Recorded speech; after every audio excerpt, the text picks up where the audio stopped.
our second session of the evening. We have a presentation by Allauren Forbes.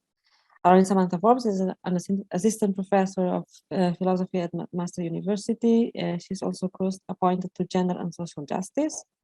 Her research focuses on the intersection of history and feminist theorizing, with particular emphasis on socio-political relations in early modern Europe. And she has a presentation with a very intriguing title on wooing. I don't know if I'm spelling it right. So you have 30 minutes. The stage is yours. Thank you.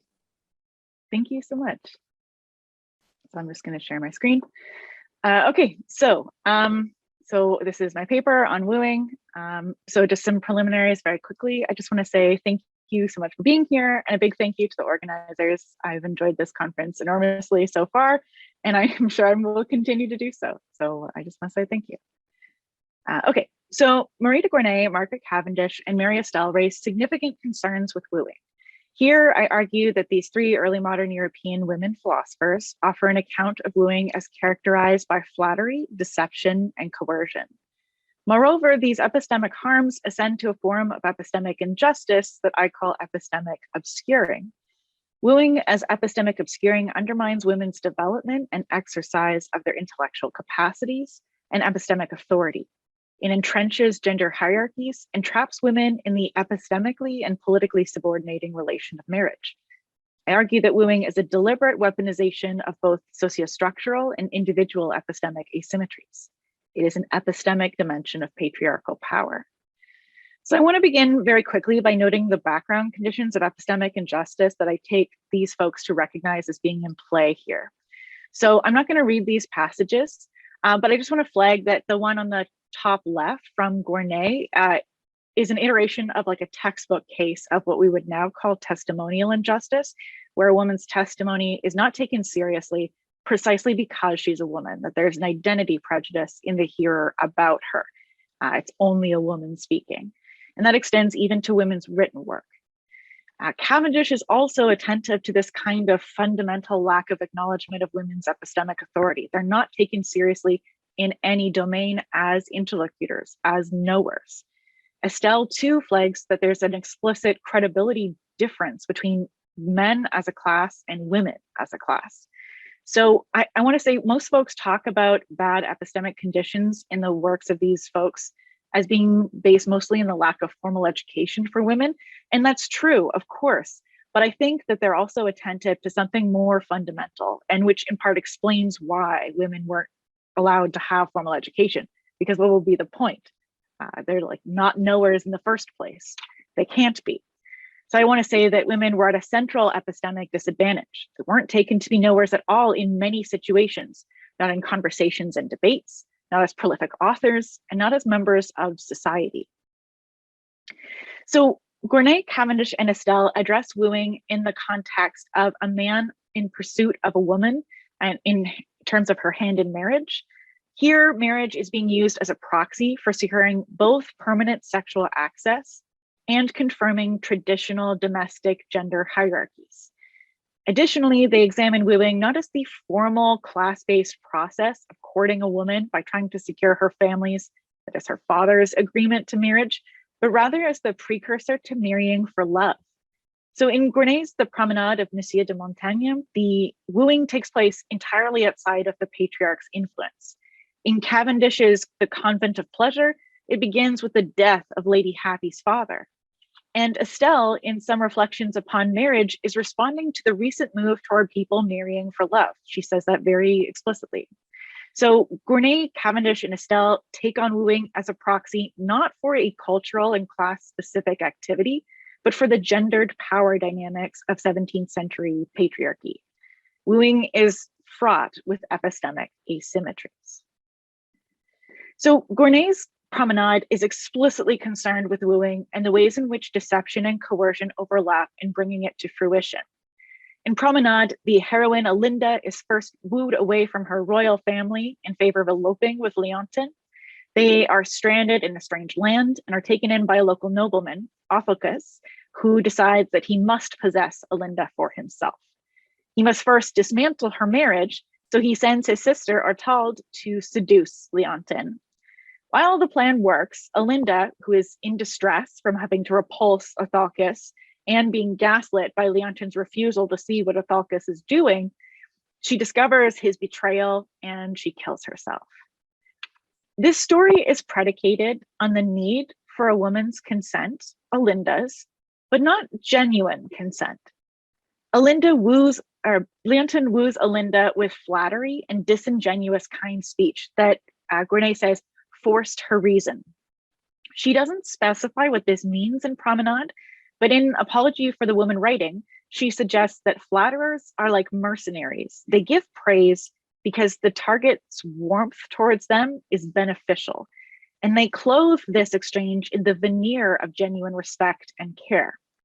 So flattery is an effort to control a target. This effort was successful against Olinda. She consents to marry Leontin because his flattery controlled her knowledge of his character. Italcus too wishes to conquer her will through wooing to get her to consent to leave Leontin and then marry him instead. This puts Olinda in a very difficult position. Olinda faced the dilemma not of deciding between a yes and no for her answer, but of seeking some form of refusal calculated to flow gently from her so as not to offend one who had them wholly in his power. So on Olinda's view, this isn't a matter of consent, but survival. They're like trapped in this guy's household. So she just has to refuse in a way that doesn't get her into further danger. So Grenay foregrounds the maladaptive conception of consent at work here and the deception that's employed to secure it. Italcus, for his part, is wholly unconcerned with morally valid consent. Olinda's distressed refusal actually increases his desire for her. And that's the passage, the second passage on this slide. Italcus is not seeking consent because he respects or values Olinda, her will, her desires. He does not seek to become desirable to her or even to learn what that might mean. Instead, he elects to undermine her ability to refuse on structural grounds so he can gain the pleasure of her passive agreement, a lack of protest. That's not genuine consent. And yet the mere appearance of consent, acquiescence, is sufficient to authorize what he wants, presumably sexual access. And so consent itself takes on this erotic value for him. To Italcus, consent is won by conquering another's will and permits the fruition of sexual conquest. If that's what consent is for, then it need not require the ability to do otherwise or full knowledge of to what one agrees. Grenay indicates that deception is a fundamental problem in wooing. On the other hand, at least in Leontin's case, she seems to imply that Leontin had not been deceitful in promising to be faithful to Olinda because he was simply too weak-minded to resist seduction.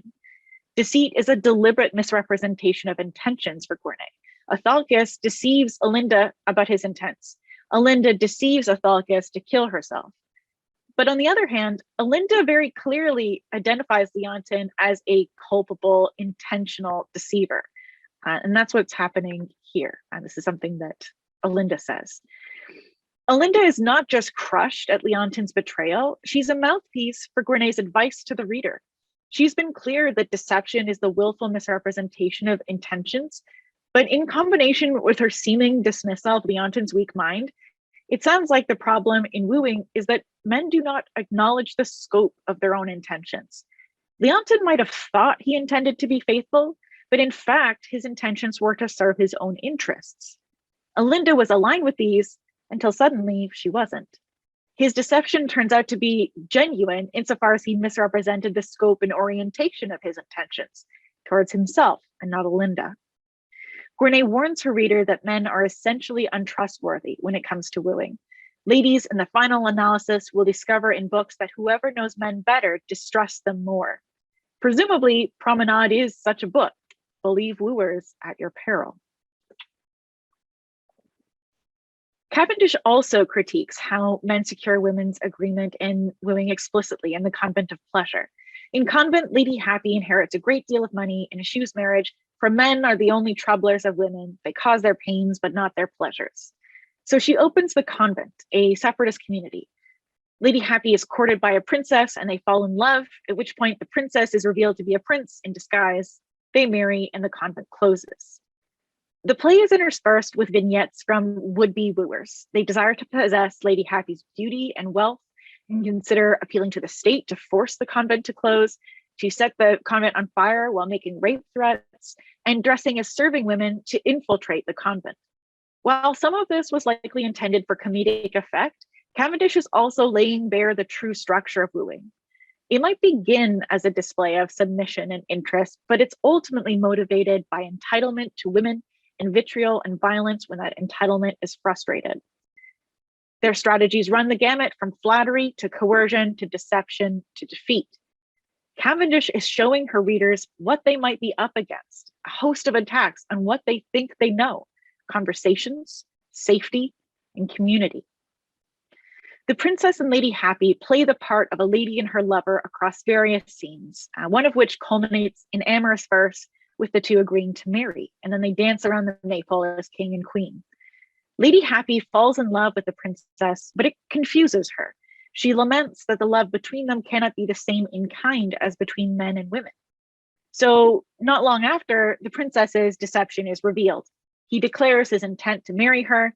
If his counselors do not permit it, he will have her by force of arms, and implies he will remove all of the women from the convent. Wooing now seems to be a deception. The prince knew what he was doing. He found a way to enter a separatist space that circumvented women's knowledge and compromised their privacy. But there's a further alarming epistemic asymmetry. While gendered epistemic asymmetries abound, there's at least some comfort in knowing that one's conversational partner is more powerful. But Lady Happy didn't know that she was being courted by a man. Would she have agreed to a princess's marriage proposal if she'd known it would be taken seriously? Her consent was given under misleading conditions. And yet the prince doesn't actually seek her agreement to marriage, perhaps because he thinks he's already won it. And he threatens to take her by force, not if she fails to agree, but if his advisors disapprove. Lady Happy is the protagonist, but once the prince reveals himself, she only speaks once more in a brief exchange with Mimic. And that's the reference to the first quote here. So he teases Lady Happy about the prince deceiving her. Did he mean that she is a fool, but he will not say so, or that anyone would have been fooled, or that successful wooing means making fools of women? He dodges clarification, but I suspect the answer is all the above. He knows not to antagonize the prince. All the women in the convent were fooled, and given her critiques of marriage throughout the play, Lady Happy would seemingly have to be deceived in order to agree to it. Cavendish highlights a rich and multi-layered deception about the person, about the relationship with Lady Happy, and about securing her consent. Lady Happy claims that women who have the means to support themselves were mad to live with men who make the female sex their slaves. But I will not be so enslaved, but will live retired from their company. My cloister shall not be a cloister of restraint, but a place for freedom. At the convent, Lady Happy has the women put on a play about women being harmed by men in marriage. Childbirth, domestic abuse, wooing done under threat of rape. Its epilogue states that marriage is a cross-class curse for women. If it is madness to choose marriage, why marry? One answer is the combination of deception and coercion. Lady Happy was deceived into falling for the princess, and so presumably had a positive incentive toward the prince. And she was also coerced with the implied threat of violence. But there's a further threat. Now that people know a man was running amok within the convent and that they were close, she will be treated as lacking sexual virtue, a concern which made her want to avoid wooing altogether at the beginning of the play. Consider also the princess's response to the play within a play. As 10 scenes of marital horror close, she says, basically, some marriages are bad, but most are great. This is strange if it's a princess saying it. The implied subtext of her entering the convent was an unwanted marriage. But once we learn that she's a prince, this takes on a different meaning. It's a rejection of women's experiences as representing the truth. Cavendish seems to be saying, not only does wooing put women on the defensive, one may not even know when those efforts are underway or by whom.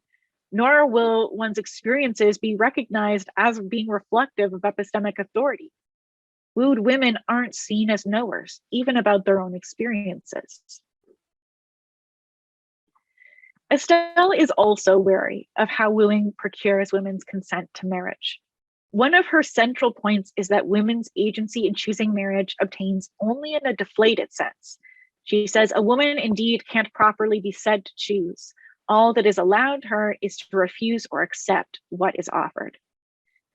As Andreas Blank has shown, Estelle is attentive to how wooers use manipulative flattery deliberately to cultivate a favorable attitude in their targets. This operates in a gender asymmetrical way. Flattery can be a way of someone in a superordinate position conditioning the subordinate party toward preferred traits, even if those qualities are disadvantageous to the subordinate party.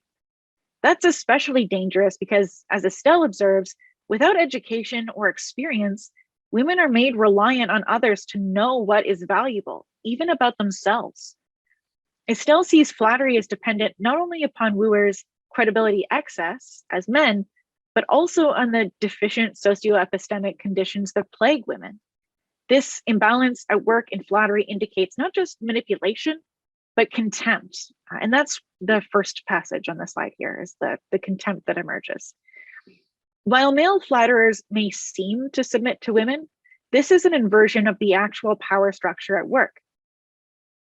The flatterer not only instrumentalizes the erroneous self-images of women, but the very act of flattery contributes to defining their criteria at work in such self-images. It is part of a strategy that poses as obsequious, but in fact expresses a superior hierarchical position of the male flatterer. This manipulation of female esteem through flattery is a form of male domination. And this is a quote from Blank. For Estelle, flattery is ultimately about hierarchical power and control of what is known to be good and of one's self-knowledge. What I take to be most significant about Estelle's concern with flattery is the sense in which it's a deliberate strategy of the wooer. Wooing and flattery that constitutes it is vicious and intentional. In Reflections, Estelle observes that men pretend to be the slaves of women, specifically to turn that around on women in perpetuity. And that's the second passage here. Flattery is uncivil and base. Most women had to marry. Bad custom taught that marriage was the chief end of women's lives. Why make a pretense of subordination? Estelle says that flattery in wooing is about the hope of being lord and master, who in courtship appears with all the modesty and submission of an humble and unpretending admirer. For Estelle, marriage is slavery. And as such, if flattery is aimed at securing marriage, then she conceives of it as a practice of overriding women's intellectual capacities to make them into willing slaves. The opposite of what wooers claim is what's really going on. And that's what Estelle is saying here. She's describing what they really want versus what they say. The wooer promises a pleasant dynamic. He will persuade her willingly to give up what she did vainly hope to obtain, what she thought had been made sure to her. For covenants betwixt husband and wife, like laws in arbitrary government, are of little force. The will of sovereign is all in all. The wooer turned husband knows he just has to secure her agreement into marriage, for he will have absolute power afterwards. That's a deliberate misrepresentation of what appears to be a negotiation. Wooers also coerce. If a woman is not amenable to incentives, perhaps she will be receptive to threats. And that's part of what's happening in this passage. The threat to her honor in this passage is particularly dangerous as a manifestation of hectoring and fear. If one renders a woman unmarriageable, she will have no choice but to accept one's proposal. Estelle identifies the way in which women's consent to marriage legitimizes the tyrannical structure of the relationship. As she says in the 1706 preface to Reflections, the domestic sovereign is without dispute elected. It is in women's assenting to marriage that the wooer turned husband is imbued with absolute tyrannical rule over her. So if the wooer is conniving ways of undermining her grasp on what she's really experiencing, or otherwise overriding a basic epistemic capacity to choose, then wooing is a kind of epistemic assault. Grenet, Cavendish, and Estelle's criticisms imply an understanding of wooing as a bad epistemic practice and a form of epistemic injustice that I will call epistemic obscuring. They all highlight two central elements: that wooers are doing something intentionally, and that this is predicated on and entrenches both sociostructural and individual epistemic asymmetries. In Grenet's Promenade, Leontin and Athalcus were aware of what their courtship meant for the trajectory of Olinda's life, but neither was moved by this knowledge not to pursue her, because they weighted their desire more heavily than her well-being. Similarly, Cavendish's would-be wooers take on the role of wooing with intentional directed activity. The prince did not accidentally stumble into the convent in drag. Estelle is perhaps most clear in ascribing ill intent to men and wooers especially. She describes men as malicious, deceivers, and enemies. They explicitly endeavor to keep women in ignorance, then capitalize on that ignorance to entertain themselves by wooing and thus ruining a woman's reputation. Wooed women are men's prey. These deliberate efforts simply would not work if not for significant epistemic asymmetries, both in general and particular. Flattery depends on an epistemic asymmetry that we're all subject to, the lack of external perspective on ourselves. But the flattery in wooing is especially asymmetrical. Women lack the opportunities to develop their knowledge, esteem, and intellectual capacities in virtue of being denied education and not being taken seriously as epistemic agents. This undermines their knowledge of themselves. And if this is internalized, as I've argued elsewhere, that compromises their epistemic authority. Securing consent by means of deception and coercion would be similar and effective were wooers not in a position to have control over what is known to be true. Greater credibility, but also knowing what their targets don't know. Perhaps most obviously, that they have a hidden agenda. Estelle puts this succinctly. They say they want a wife, an equal, a queen, but in fact want a woman to enslave in domestic drudgery. Similarly, Lady Happy thinks that she's engaged in a flirtatious but harmless game, but the princess knows otherwise. This asymmetry extends even further. The more flattery, deception, and coercion, the more damage to women's epistemic capacities and processes generally. How are women supposed to judge or choose at all when they are subject to not only structural disadvantages, but are consistently and deliberately misled about themselves, others, and the world that they're in by their wooers? Just as Estelle describes bad custom as froth and emptiness, as a cloud of ignorance, wooing is obfuscation. If all the evidence with which one is presented about oneself and one's relation to men is false, then not only will one's decisions be inaccurate, the actual process of judging will become deformed because there's no opportunity to practice it correctly. Consider Olinda's decision to kill herself when she finds Leontin's infidelity and gaslighting. She comes to doubt her ability to make good decisions, and so she makes what most would take to be a bad one. Lady Happy changes from a confident woman who loathes marriage to a surprise wife to a deceiver. That's not the act of a woman who trusts her own judgment. Estelle's discussion of judgment is most explicit. In Proposal, Estelle defines judgment as a choice formed by the comparing of ideas, so reasoning or discourse arises from the comparison or combination of several judgments. When we have false ideas, it's not the idea, but the judgment that's false. Something similar happens when we fail to attend to ideas. It's our judgment that's gone wrong. Taking on flattery is this kind of epistemic error. The ideas are false and there are inadequately reflective endorsement of them by the women. Consider consent. Estelle is clear that consenting to marriage is an ill choice, but consent to a wooer is not true judgment, for women do not choose. They cannot compare and reflectively endorse ideas because they have no firm epistemic ground upon which to stand. If one's ideas are false and misleading, how can one reflectively endorse correctly? Wooing frustrates women's capacities to judge and thus to exercise their rationality. It provides false ideas and it corrupts women's ability to compare them accurately. With these two dimensions in mind, I suggest that the troubling epistemic dimensions of wooing amount to a form of injustice, epistemic obscuring, which is the willful misperception and obscuring of the epistemic features that characterize social and political relations such as marriage. Wooers deliberately capitalized and gendered epistemic asymmetries to gain a wife or willing slave. They know they possess a structural advantage, and they weaponize this. Epistemic obscuring at work in wooing has a contemporary parallel, which I think illuminates the problems that Gournay, Cavendish, and Estelle are reckoning with. So consider sexual harassment that is falsely and disingenuously described as flirting. The misapplication of flirting and wooing are, I think, structurally similar. So imagine the following. Before the term sexual harassment was well known, a man persists in asking his employee about her sexual preferences and activities. He asks her on dates and takes every opportunity to accidentally stare at her breasts or rub against her when passing her. When confronted, he claims he was flirting. He wants to date her. He knows he's in a world where his word is weighted more heavily as a man, as a superior, especially when the women on the other side of the exchange can be painted as overly sensitive, as frigid, as bitches. But a sexual harasser is not a flirt. Flirting is sensitive to social cues, and it's not based on power dynamics. Wooing is similar.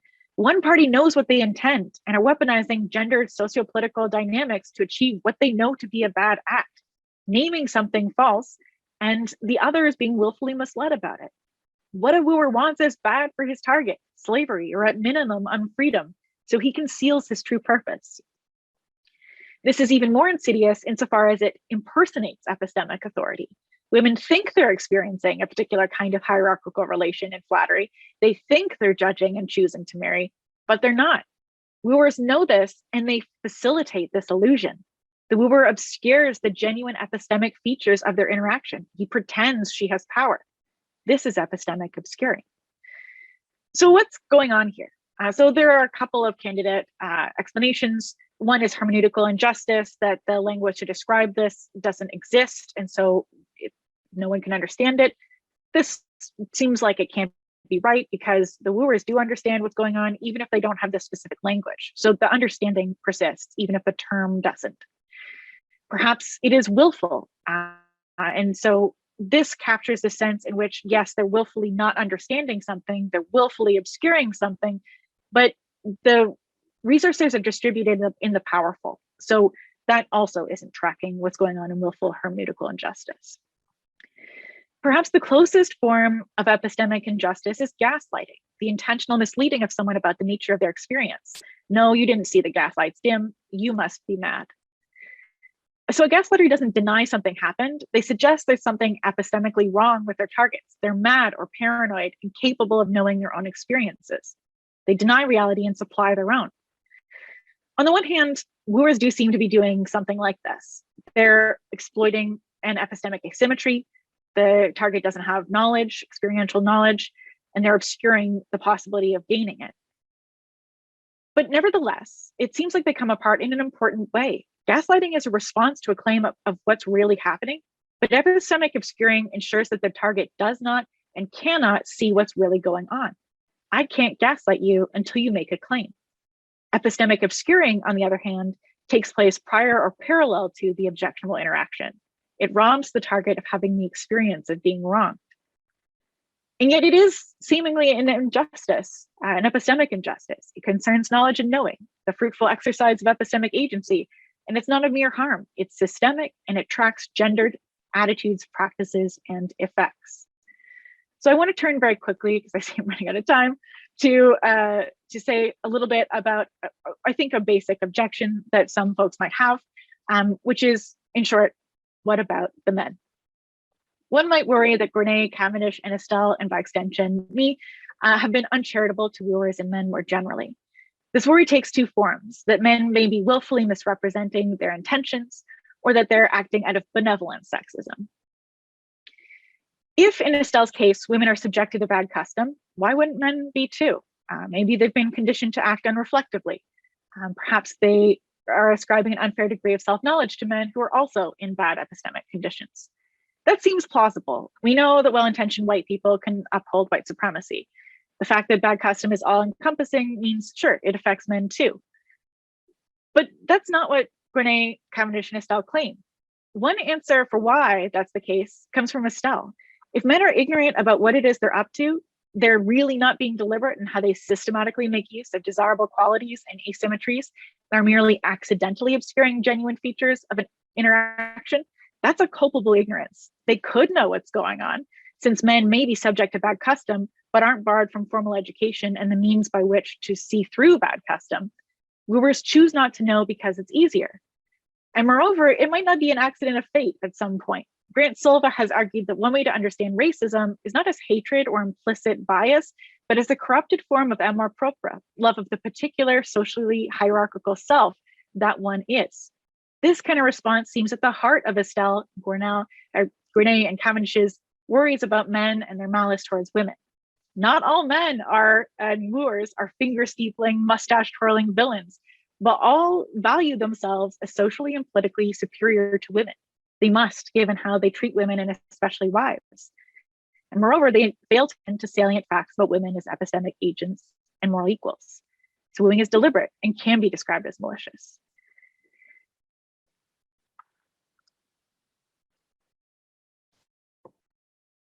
The second aspect of this worry is that men may be deliberate in their wooing and the associated epistemic shenanigans, but it comes from paternalist, benevolent intentions. Maybe they think they're acting in women's best interests, but women can't know this, so there's deception. So if women are vicious non-knowers, as bad custom says, then they do need to be saved. Maybe marriage is how to do this, and you got to trick women into it because they don't know what's good for them. That might be true in some cases, but I don't think Gournay, Cavendish, and Estelle would accept this.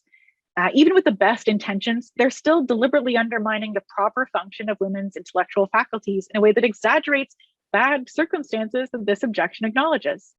Women's sociostructural subordinate epistemic position.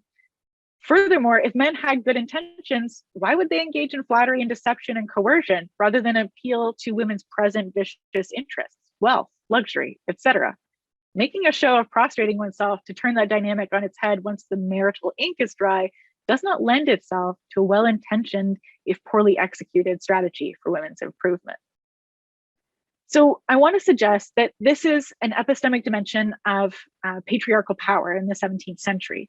You might think that this is ahistorical, so I'll just very quickly say other people have made this case for other folks. So Marguerite Delaurier has suggested that this is what's going on with Fonte, Marinella, and Tarabati. So I take it that it's not ahistorical on that front. And Estelle and Cavendish scholars like Boyle and Weiss have also made the point that they're rejecting patriarchal norms in marriage. So while I think that we often talk about patriarchal power from a contemporary lens, these folks were doing it even if they didn't have the language to do it in the way that we do now. So I just want to get ahead of a worry about ahistoricity. So why do men and wooers care so much about consent as the culmination of wooing?